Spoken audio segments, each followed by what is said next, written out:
তাদের মনেও এই ব্যাপারটা অনেক মানে বাজেভাবে গেঁথে গেছে। সে আমাকে বলছে কেমন আছেন, সাথে সাথেই বলছে যে আপনাদের তো ওই যে আলো আসবে হোয়াটসঅ্যাপ গ্রুপটা আছে না, হোয়াটসঅ্যাপ গ্রুপটাতে কি মানে পানি ঢেলে দিবেন, গরম পানি।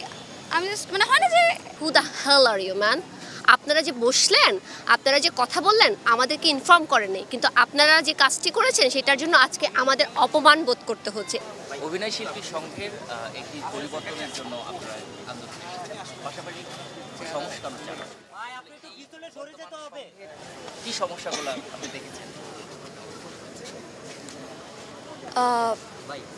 দেখুন, আমরা তো অভিনয় করি, আমরা প্রতিটা অভিনয় শিল্পী নিজের জায়গা থেকে যতটুকু পারি সমাজের জন্য, সমাজের কিছু বার্তা দেওয়ার জন্য কাজ করি, সমাজকে শেখানোর জন্য, সমাজকে বোঝানোর জন্য, সমাজকে সম্মান শেখানোর জন্য আমরা কাজ করি।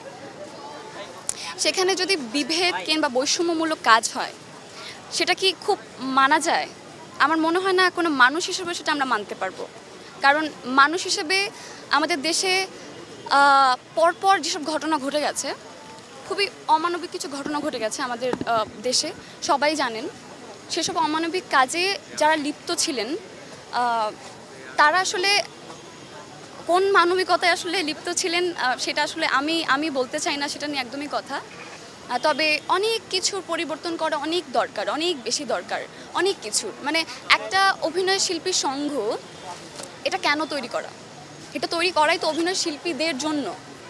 তো এখানে একটা অভিনয় শিল্পীর প্রয়োজনটা কি, একটা অভিনয় শিল্পী আসলে কি চায়, একজন অভিনয় শিল্পী না, আসলে একজন দুইজন তো অভিনয় শিল্পী নিয়ে তো আসলে শিল্পী সংগঠিত হয় না, সেখানে অনেক অনেক অভিনয় শিল্পী থাকে, আমাদের দেশের সকল অভিনয় শিল্পী থাকে। তো এই শিল্পীগুলো যখন নিজের মনের মতো করে অভিনয় করা বাদ দিয়ে যখন এইসব বিষয়ে মাথা ঘাটায়, তখন কিন্তু অভিনয়ে ঝামেলা হয়।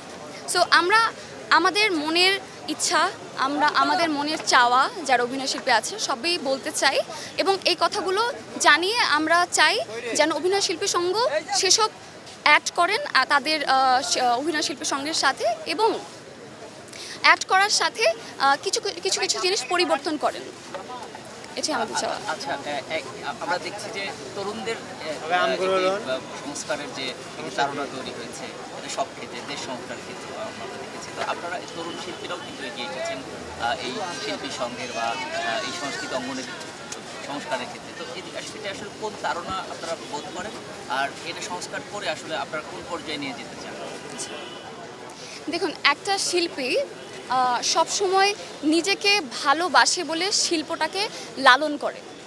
সো যখন আমি আমাকে প্রতিস্থাপন করতে পারবো না আমার মনের মতো করে, তখন বিষয়টা কেমন হবে? মানে হয় না যে আমি চাচ্ছি এটা, কিন্তু আমি যেটা চাচ্ছি সেটা সম্ভব, কিন্তু আমার সেই সাপোর্টটা আমার আশেপাশের মানুষগুলো আমাকে দিচ্ছে না।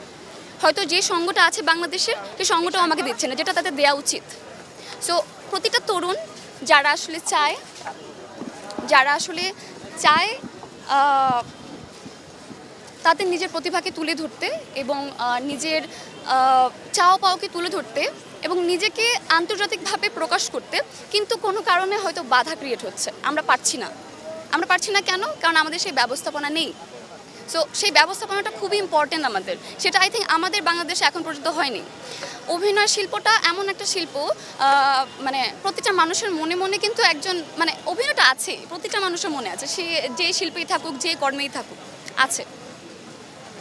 এখন হয় কি যে আমরা অভিনয় শিল্পীরা মানে আসলে খুব লজ্জিত বোধ করছি। আমি না কথা বলতে গেলে আমার না ওই মানে লজ্জিত বোধ করার কারণটা আপনারা সবাই জানেন যে আলো আসবে যে গ্রুপটা, ওরা যে কাণ্ডটি করেছে আমাদের সঙ্গে ডিসকাশন করে নাই। আমরা কিন্তু জানি না, আমি কিন্তু অভিনয় শিল্পী সংঘের মেম্বার, বাট আমাদের সাথে কোনো বসাই হয় নাই। ও মেম্বার মানে আমাদের সঙ্গে কিন্তু কোনো আলাপচারিতা হয় নাই। তারা ভেবেছে তারাই বুদ্ধিজীবী, তারাই সব কিছু বোঝে, তারা বসে বসে একা একা কথা বলেছে এবং আমাদেরকে অসম্মান করেছে। তো তাদেরকে আমি বলতে চাই, who the hell are you man, আপনারা যে বসলেন, আপনারা যে কথা বললেন, আমাদেরকে ইনফর্ম করেননি, কিন্তু আপনারা যে কাজটি করেছেন সেটার জন্য আজকে আমাদের অপমান বোধ করতে হচ্ছে। এই যে ও কথা বলতে পারছে না, এটার কারণটা কি? এটার কারণটা হচ্ছে আপনাদের মতো কিছু অসৎ শিল্পীদের কারণে আজকে আমাদের কথা বলতে ক্যামেরার সামনে কুণ্ঠিত বোধ করছি। যদিও আমরা ইন ফ্রন্ট অফ ক্যামেরাতে কাজ করার মানুষ, আমরা যদিও ক্যামেরার সামনে সারাক্ষণ থাকি, কিন্তু তবুও আমরা কথা বলতে কুণ্ঠিত বোধ করছি, just because of you guys. You are the shameless. আমি একটা এক্সপিরিয়েন্স শেয়ার করতে চাই। আমি কিছুদিন আগে এই তো 2 দিন আগে আমি একটু ডক্টরের কাছে গিয়েছি। আমাকে ডক্টর হয় না, আমার মাস্ক পরা ছিল তো মাস্কটা জাস্ট চোখটা দেখে তার হয়তো মনে হয়েছে যে আমি চিনি ওনাকে হয়তো। তো উনি ইনস্ট্যান্ট নামটা দেখলো আচ্ছা অলংকার চৌধুরী। আচ্ছা তো বললো আপু আচ্ছা কেমন আছেন বলে আমার অ্যান্সারটা জানার আগেই না উনি মানে আঁকুপাকু করছিল যে আসলে সেই আলো আসবে এই গ্রুপটা নিয়ে কথা বলার জন্য। কোনো শিল্পীকে হয়তো তারা সামনাসামনি পাচ্ছিল না যে এই প্রশ্নটা কাকে করব, কাকে বলবো এই প্রশ্নটা, মানে হয় না যে তাদের মনেও এই ব্যাপারটা অনেক মানে বাজেভাবে গেঁথে গেছে। সে আমাকে বলছে কেমন আছেন, সাথে সাথে বলছে যে আপনাদের তো ওই যে আলো আসবে হোয়াটসঅ্যাপ গ্রুপটা আছে না, হোয়াটসঅ্যাপ গ্রুপটাতে কি মানে পানি ঢেলে দিবেন, গরম পানি।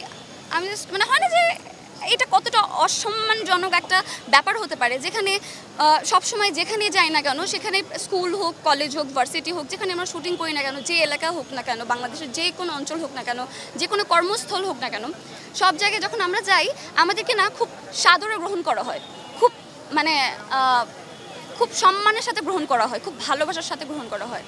সেখানে আমাকে এমন একটা কথা বলেছে যেটার সাথে আমি যুক্ত না, আমি জানি না এর সম্বন্ধে। আমি চেয়েছি মানে আমি বোঝাচ্ছি যারা সবাই সংস্করণের জন্য এসেছে সবাইকে বলছি, আমি জানি না, আমাকে এই সম্বন্ধে আলোচনা করার জন্য বলা হয়নি। আমি তো অভিনয় শিল্পী, তো আমি যদি অভিনয় শিল্পী হয়ে থাকি এবং আমি তো অভিনয় শিল্পী সংঘের একজন সদস্য, আমি অভিনয় শিল্পী এটা যদি আমি মুখে বলি, এটা যদি বিশ্বাস না করেন তাহলে আসলে কিছু করার নেই। কিন্তু আপনার অভিনয় শিল্পী সংঘেরও কিন্তু সদস্য আমি।